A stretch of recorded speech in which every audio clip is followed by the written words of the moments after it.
Capítulo 6. Coragem, coragem, coragem. Elson, abre aspas, respira, toma coragem e vai. Vai viver. Eu diria isso, coragem. Coragem porque é a única coisa que eu posso dizer para o Elson novinho. Fecha aspas. Elson Rosário pode até sentir vontade de dar esse conselho a si mesmo mais jovem, mas ele é uma pessoa corajosa. Com muita generosidade e vontade de viver, ele contou detalhes de sua trajetória pessoal e artística. Elson nos leva a conhecer uma história que é ao mesmo tempo comum e extraordinária. Suas vivências enquanto pessoa LGBTQIAPN+, soropositiva e sua jornada no audiovisual nos fazem refletir sobre vida e morte e sobre o que fazemos entre elas. Pode começar falando um pouco sobre quem é você? Eu sou um homem negro, pardo, né? Porque lá na cartilha de heteroidentificação não dá para ser preto. Então, sou pardo. Tenho 63 anos, sou bissexual no sentido que já fui bissexual. Hoje minha preferência é exclusiva por homens. Mas tive aquela fase na adolescência que eu tinha namoradas e quando tive o primeiro namorado, ainda fiquei um tempo indo pra lá e pra cá. Enfim, já fui casado algumas vezes com homens e hoje crio 2 crianças. Uma de 91 anos e outra de 87. Porque filhos gays, homens gays sem filhos, são os candidatos preferenciais a tomar conta dos velhos, né? Minha mãe foi passar umas férias comigo e meu marido e não saiu nunca mais. Isso já faz uns 20 e tantos anos. Meu pai é bissexual. Quem trouxe ele para Ilhéus foi um caso que ele conheceu. Um vendedor de porta em porta. Conheceu o cara pegou ele era muito gostoso. Trouxe meu pai para Ilhéus. Meu pai ficou convivendo com esse cara, conheceu minha mãe, e aí comeu minha mãe, foi obrigado a casar. Enfim, a confusão já começa daí, amigo. E eu fui descobrir isso tempos depois. Foi ótimo ter descoberto isso pra mim. Com os 15 anos de idade, eu assumi pra minha família. Imagine que tempos depois meus pais me exilaram. Fui fazer um intercâmbio em Michigan, nos Estados Unidos. Foi mais ou menos assim. Descobriram que eu era viado e me mandaram embora pra longe. Uma cidade de interior, mas que era uma cidade que tinha uma universidade. Universidade Central de Michigan. Foi uma experiência fantástica pra mim. Me abriu o mundo. Fui discriminado por ser latino-americano e sofri o primeiro caso de discriminação racial. Isso me deu uma visão de mundo bacana.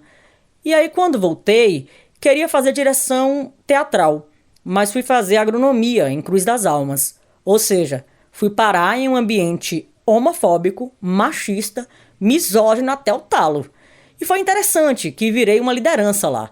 E nisso, um coleguinha que eu tinha me apaixonado no 2º grau entra na universidade e a primeira coisa que ele faz é dizer que eu era viado.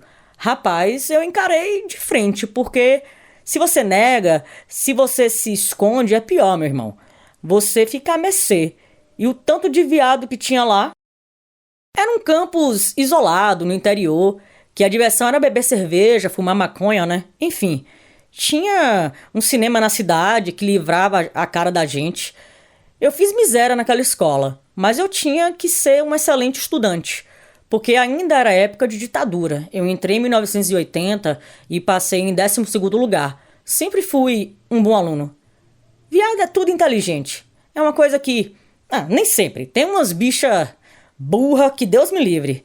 Eu sei que adorei ter feito agronomia, adorei ter feito. Tive que encarar a homofobia da universidade, virei uma liderança porque me candidatei. Eu era um calor ousado, sempre tive esse perfil de líder. Você nasceu em Ilhéus mesmo? Nasci em Ilhéus. Fui feito ali no bairro Pontal. Meu sonho é sair fazendo minha biografia nas 20 ou 30 casas que morei em Ilhéus. Não chega a ser tanto não, mas o meu pai nessa coisa de enricar mudou muito de lugar. Passei metade da minha vida em Salvador, uns 29 anos, e morei em 12 lugares diferentes. Enfim, tenho essa alma de cigano, mas nasci em Ilhéus, sou daqui. Eu voltei em 2017. Fui obrigado a voltar, amigo. Porque em 2015, com o golpe, eu disse assim: vai fuder tudo, vou me lascar. E em 2016, de fato, aconteceu. E no dia 10 de janeiro de 2017, voltei para Ilhéus. E eu brinco que eu me auto-exilei em Ilhéus.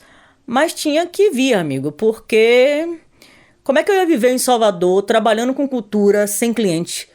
Perdi os clientes, então foi uma merda só. 7 anos em depressão. Não é brinquedo, não. Saí depois, através da música, voltei a cantar. Depois de 30 anos voltei a cantar. Mas sou de Ilhéus. Você trabalha principalmente com produção de elenco, correto? E tem outras funções que você exerce? Ah, sim, produção de elenco. Me especializei nisso. Faço tudo, aprendi fazendo. São mais de 20 longas metragens, então se não tivesse aprendido alguma coisa. Minha produção autoral é pequena, porque exige muito você parar para ficar 5, 6 anos focando nisso. Vamos fazer documentário que é mais rápido. Eu nunca tinha dado valor à minha trajetória, não. E depois que eu fiz uma pesquisa sobre os meus trabalhos para inscrição em um prêmio de reconhecimento de trajetória artística, o qual ganhei, que comecei a entender a porra que eu tinha feito. Acho que valeu a pena. Nunca fiquei rico, nem vou ficar, porque com essas coisas que eu faço, nunca vou ficar rico. Mas o que vale a pena foi o conhecimento que passei e as amizades que fiz. Se fosse fazer um festival de cinema hoje em Ilhéus e convidasse as pessoas que conheci, acho que todas viriam sem pestanejar, sem cachê, sabe? Eu acho que daria para fazer uma festa. Eu tenho um sonho de fazer, principalmente com as mulheres, que foram muito mais importantes do que os homens nas influências que tive. Foram as mulheres que me jogaram para ser profissional, várias delas. Isabel Diegues, filha de Cacá Diegues, depois Marisa Figueiredo, que é uma produtora executiva, depois vem Diana Gurgel, na Bahia, né? Fátima Froz, Mariângela Nogueira, que foi a primeira pessoa que me chamou para fazer um comercial. Me chamou no Porto da Barra, em Salvador, e me levou para fazer um comercial por causa do bigode, né? Na Bahia, percorri muito, trabalhei em muitas cidades. Nunca saí da Bahia para fazer filme fora daqui.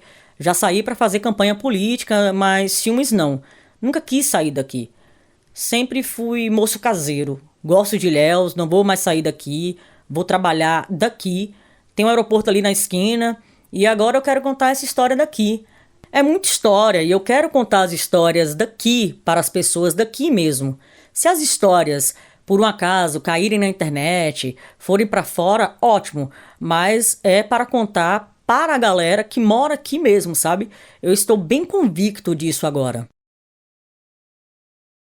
Queríamos falar um pouco sobre a descoberta de sua sexualidade e da sua autoaceitação. Como você se sentiu? Teve um momento que me apaixonei por um colega de sala e cheguei a pensar em me matar. Fiquei profundamente apaixonado e aconteceu isso porque eu não estava aguentando segurar.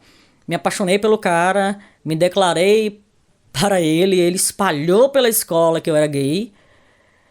Isso durou um dia, pensei, porra, que nada, que isso, maluquice. Você é muito mais do que isso, cara, sabe? Tenho muita vontade de viver e tenho um amor próprio imenso. Eu não sou esse herói todo não, de alta aceitação, mas isso foi na década de 70, eu tinha 14 para 15 anos. Como foi você se abriu para a sua família? Como eles te acolheram? Coincidiu com a desestruturação da família, porque meu pai, como é meu pai é bissexual, ia aguentar a sexualidade dele em um casamento. Um casamento que foi forçado a fazer. E aí começou a fazer filho, né? Fez 6 filhos com a minha mãe. E aí é nessa fase também que eles têm a primeira separação. Logo depois que voltei do intercâmbio. E aí é merda total, amigo, porque traumatiza todo mundo. Meu pai vinha chorar no meu ombro porque minha mãe cansou e deu um belo de um corno nele. Aí ele, com o machismo dele, a cidade toda ficou sabendo que ele era corno, que era pior do que ser viado. Nessa época você tinha apoio de amigos?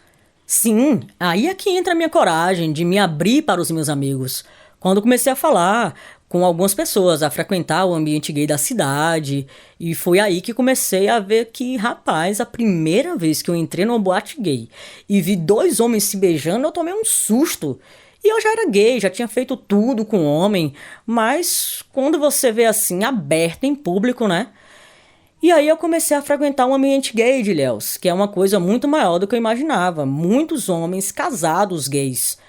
Eu tinha um grupo de teatro em Ilhéus e um grupo que a gente fazia música, sou compositor também. Comecei a cantar e tocar violão nessa época. Depois, enquanto estudante de agronomia, que chegava em Ilhéus e me encontrava com essa turma, a gente fechava todos os bares. Já que você fez faculdade de agronomia, como se deu a virada de chave para trabalhar, né, com o audiovisual, com cultura? Não teve essa virada de chave. Pelo contrário, teve um retorno ao que eu era. Eu comecei a cantar com 5 anos de idade. Nos anos 90 foi assim. Eu vou para Salvador, começo a fazer comerciais de TV, começo a fazer produção de teatro e a trabalhar como ator de teatro também.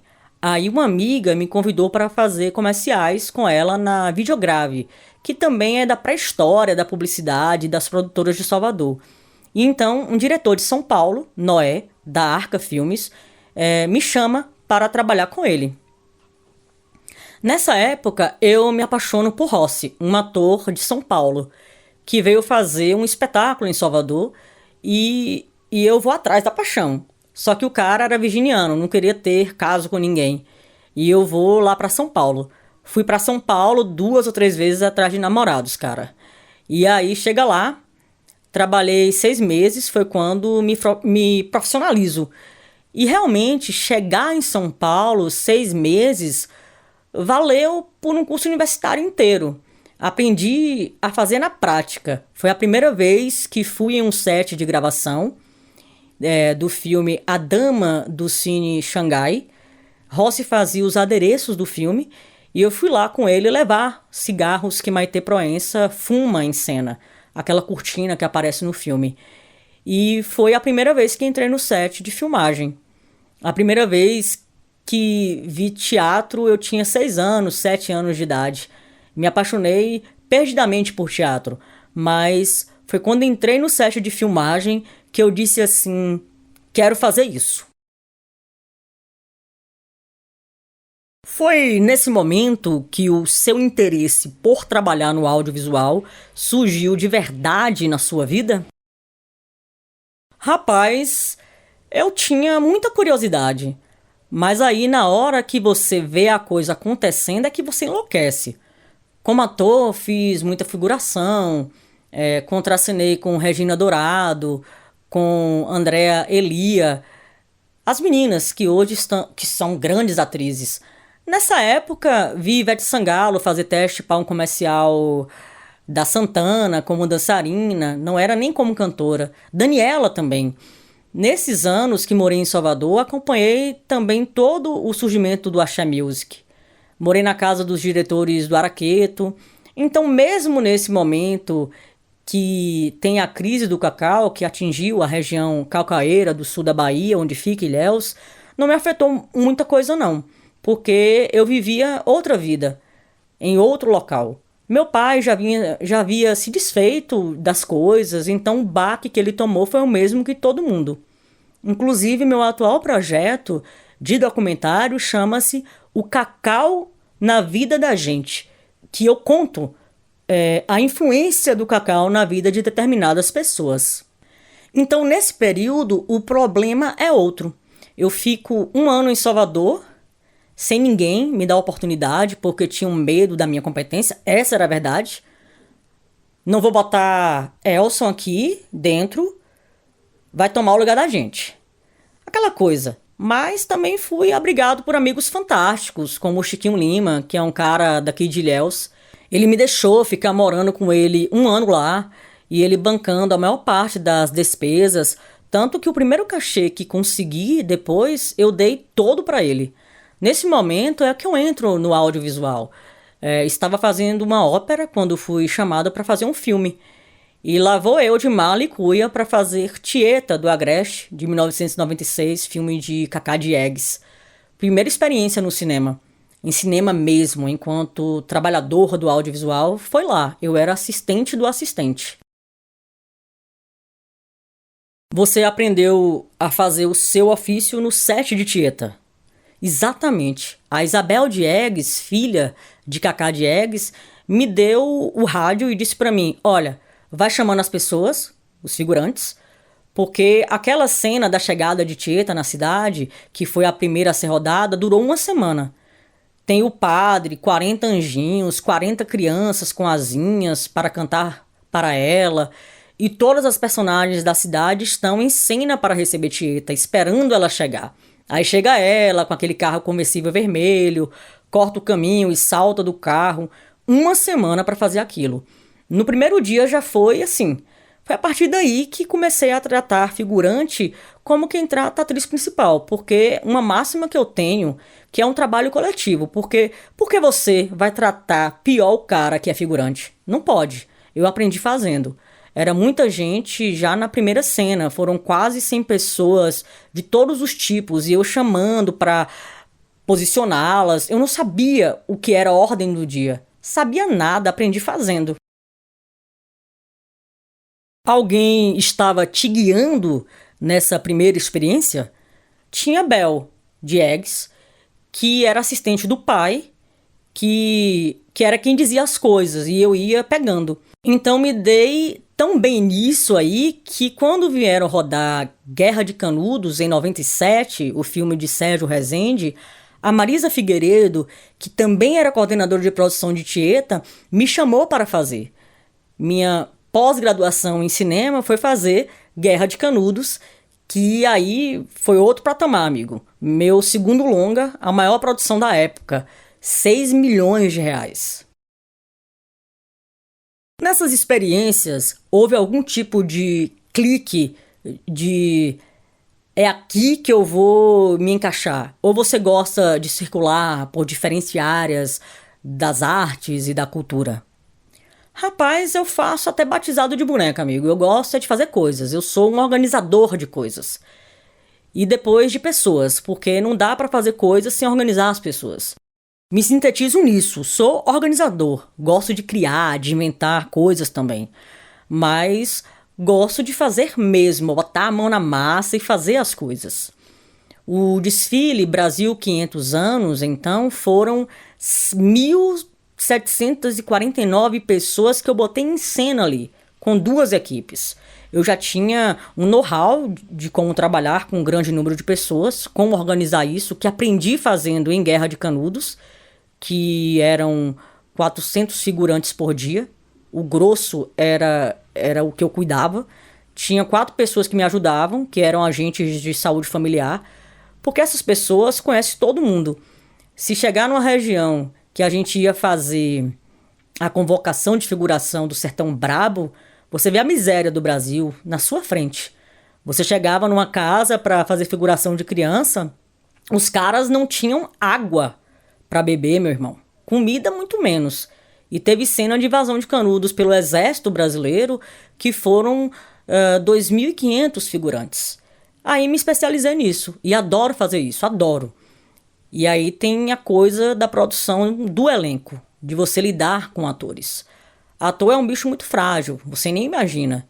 Imagine você que tive a chance de fazer direção de ator com Arildo Deda, ator, professor, diretor teatral brasileiro. Fiz 5, 6 filmes com ele, que tinha uma confiança absoluta em mim. Você é preparador de elenco? Eu fiz, posso ser preparador, por que não? No convívio com atores e atrizes, tem pessoas chatas e tem pessoas maravilhosas também. Gente, imagine você, um cara que vem do teatro e aí vai segurar a porra de um guarda-chuva lá pra fazer sombra em Sônia Braga. E aí aparece Marília Pêres e Zé Mota. Três comadres conversando. Sônia mais afoita, Zezé divertida, Marília mais contida. Mas ação, vai rodar, atenção. E num clique, elas entravam na personagem.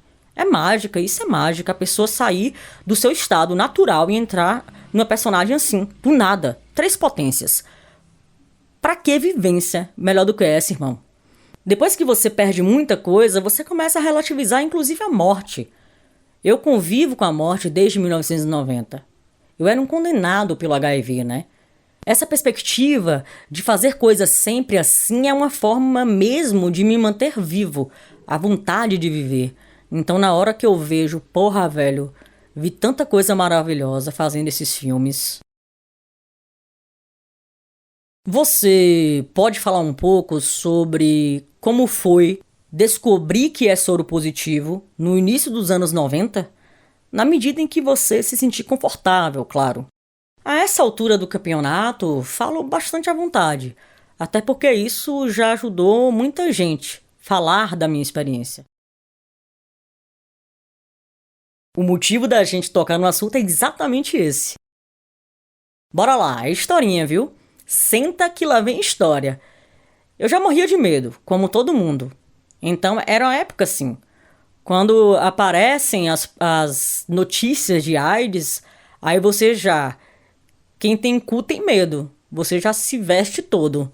Na época que comecei a frequentar o Carnaval de Salvador, era uma maravilha.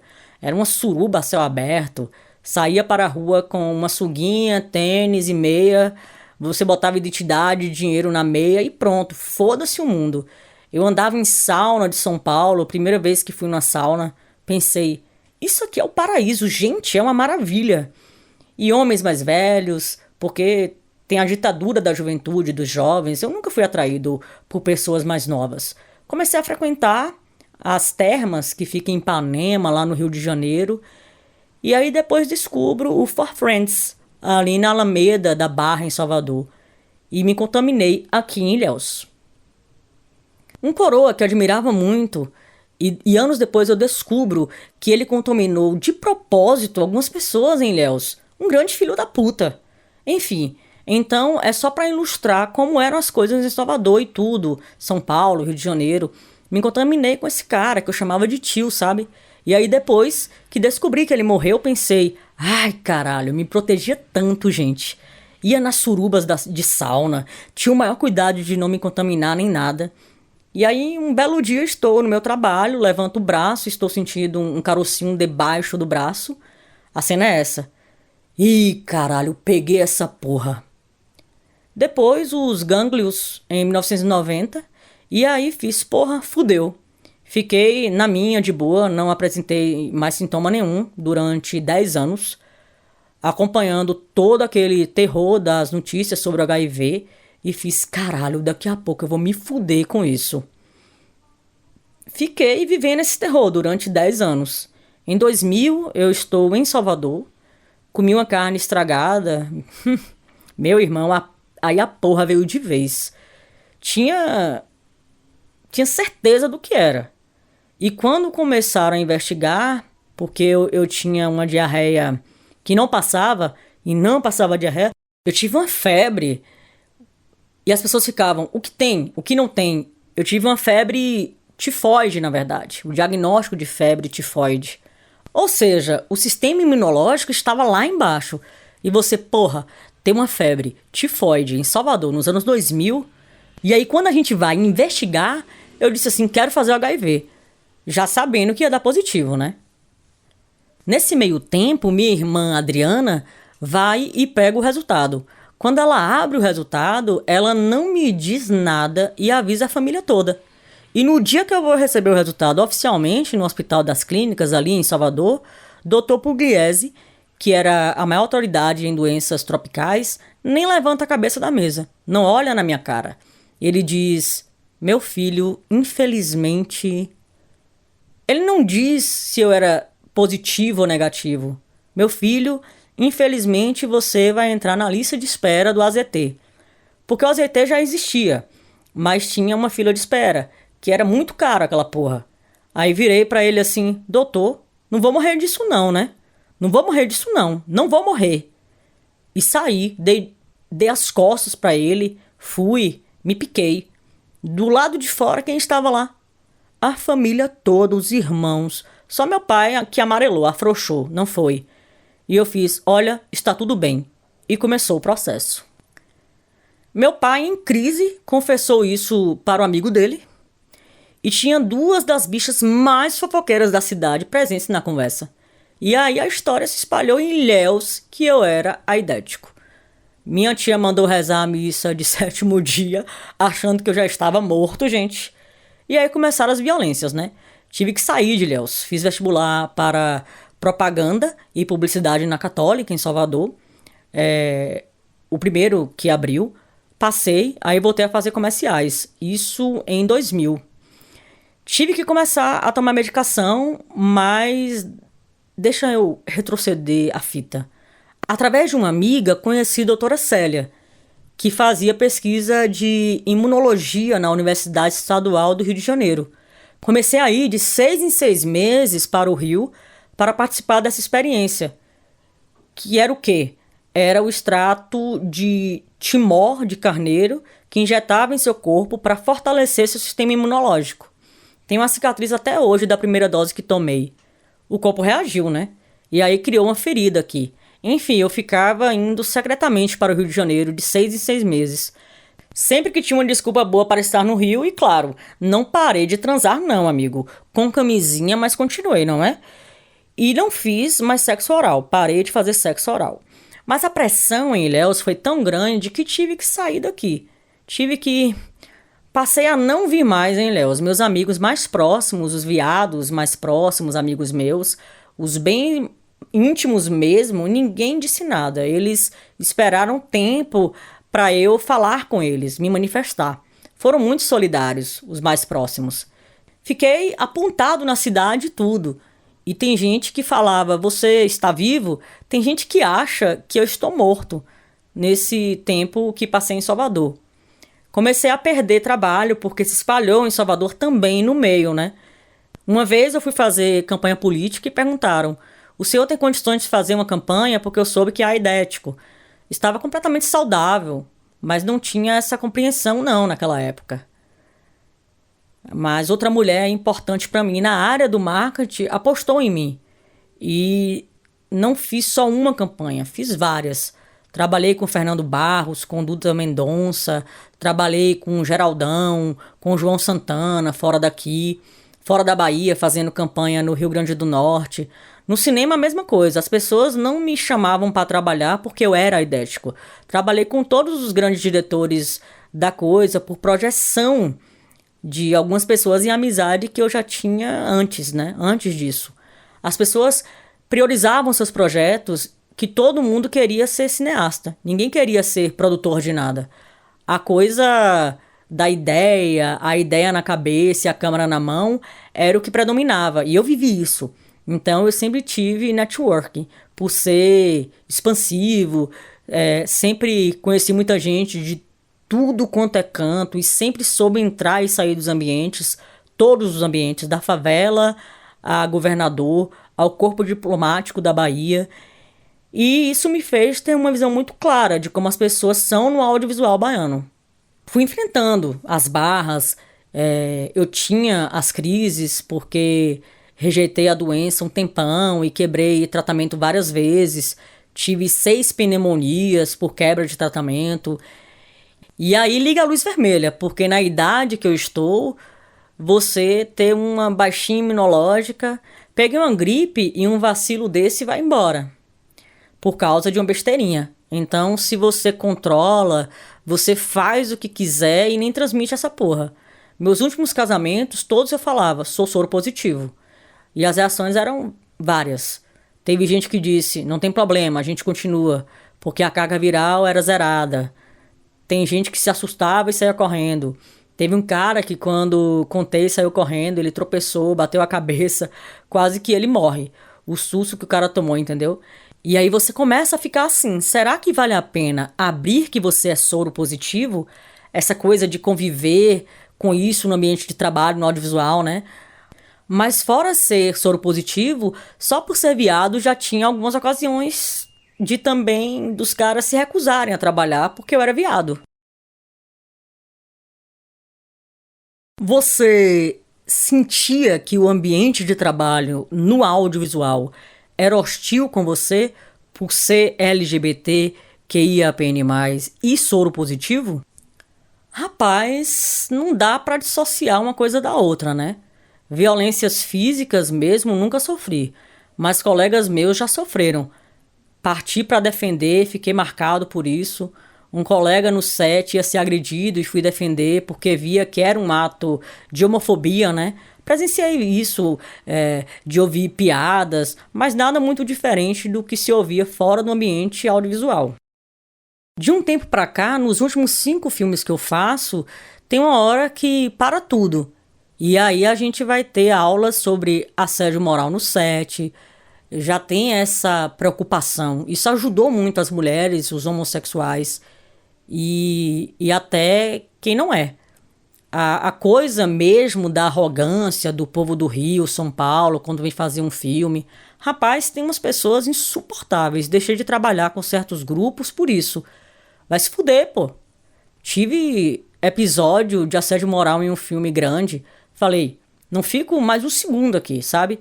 O tipo de agressão que sofri, essa discriminação desse povo que vem de fora, principalmente o povo do Rio, o povo de São Paulo, eu conseguia ter uma relação mais próxima. Durante a produção de um filme, me ofereceram, olha, a verba que a gente tem para a figuração é essa aqui. Se você conseguir economizar, o dinheiro é seu. Porra, velho, eu ia economizar em quê, pelo amor de Deus? Uma diária de roça que pagavam para os caras, eles queriam que baixasse mais. Por exemplo, vamos supor que a diária hoje na roça seja R$ 20. Eles queriam que eu pagasse 10 e ficasse com o resto do dinheiro. Não vou fazer isso. E aí não fiz, e eles ficaram muito putos comigo. Foi a melhor coisa que eu fiz, porque quando eu terminei o filme e deu tudo certo, eles me abraçaram, me elogiaram, super satisfeitos. Eles me promoveram de produtor de elenco para segundo assistente de direção. Eu assinei meu nome, aparece nos créditos. Foi a primeira vez que meu nome de produtor de elenco apareceu nos créditos. Foi essa postura que tive, que sempre tive, de ser um cara justo e humano. No set de outro filme, ofereceram água de um túnel para a figuração, e as pessoas foram e beberam água do túnel. No outro dia deu uma diarreia, 40 pessoas não apareceram porque estavam com diarreia. Falei, se não tiver água, estou fora. Em uma semana chegou um caminhão da Indaiá e nunca mais faltou água no filme. A joia preciosa da figuração era o copinho de água da Indaiá, que muitos não bebiam para levar para casa, sabe? Eu protegia a figuração. Então, casos de assédio, de violência, esse tipo de coisa acontece muito, principalmente gente que tem aquele micropoder, sabe? E sempre me dei bem porque sempre fui muito sincero e verdadeiro nas coisas que eu faço. Você acha que tem diferenças nos sets daqui e da Bahia que você trabalhou? Rapaz, cada set é um set. Não importa de onde venha, né? Um set é diferente do outro. Não tem como fazer essa comparação que você quis fazer, não. Tanto faz ser de fora como daqui. Vai da personalidade do diretor, da pegada de quem está na produção. Realmente você ter uma primeira direção é muito importante, né? Um bom primeiro assistente. E com esses me entendo muito bem. Você acha que a sua vivência LGBTQIAPN+, influencia seus trabalhos? Rapaz, eu sendo quem eu sou, a influência está aí. Não tem muito o que ficar analisando, não. Porque o que é ser viado, não é? Uma ótima pergunta. O que é ser viado dentro desse contexto? Porque, independentemente de com quem você dorme, eu acho que você tem que cuidar do outro. Vou repetir um mantra que tenho repetido em todas as entrevistas que falo assim. Primeiro, você tem que ter confiança em quem está com você. Você tem que confiar. Primeiro, qual critério que vocês vão usar para escolher uma pessoa para trabalhar com vocês? Confiar. Tem que confiar, seguir sua intuição. Depois, a competência técnica. Depois, amizade, carinho, afeto. Porque sem afeto você não faz porra nenhuma.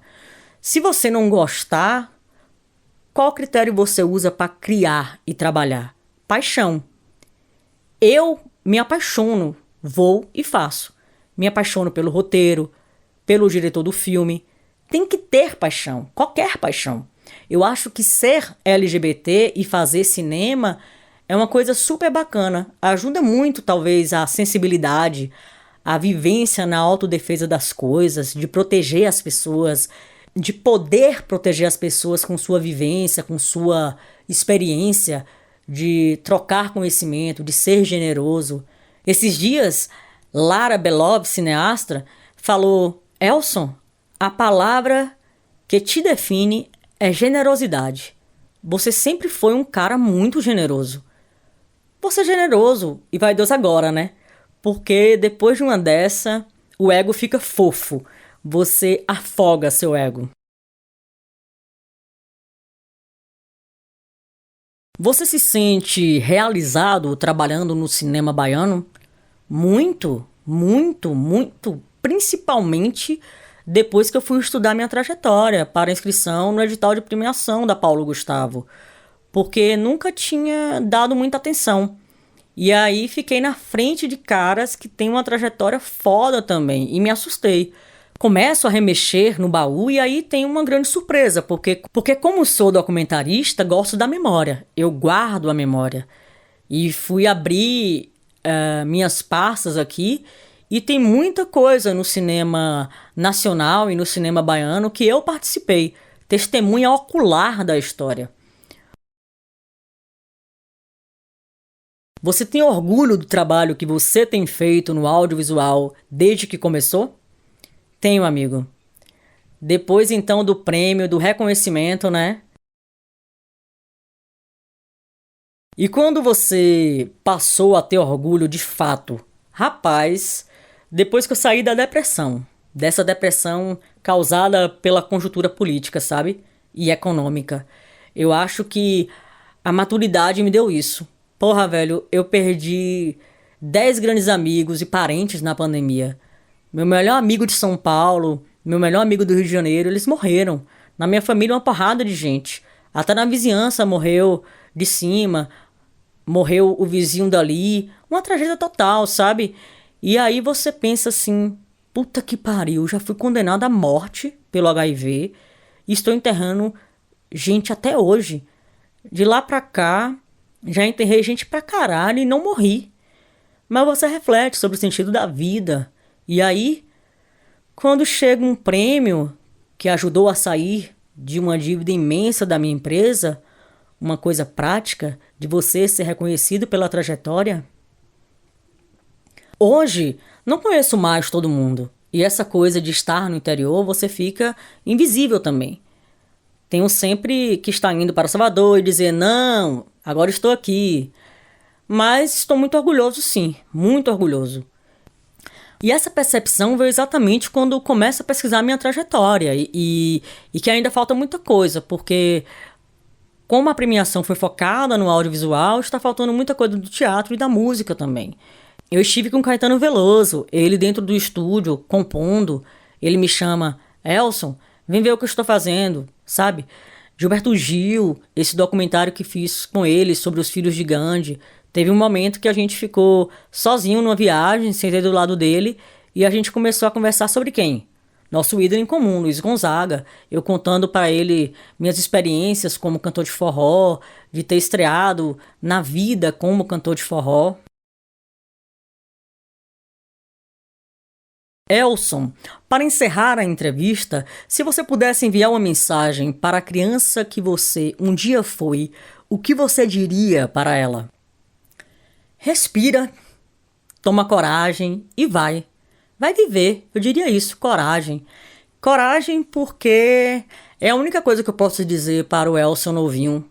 Coragem. Acho que fui muito corajoso. Essa pergunta já me fizeram algumas vezes. Fico sempre pensando muito o que eu diria para mim mesmo. E acho que é isso, amigo. Coragem, coragem, coragem. E o que você diria para jovens LGBTQIAPN+, na Bahia que estão pensando em seguir o audiovisual? Quais seriam suas palavras para esses jovens? Estudem, sejam os melhores da área, sejam competentes no que vocês fazem e sejam honestos. Primeiro com vocês e com o ambiente em que vocês estão trabalhando. Sejam éticos. Eu acho que ética tem que ser uma disciplina obrigatória em todos os cursos de formação.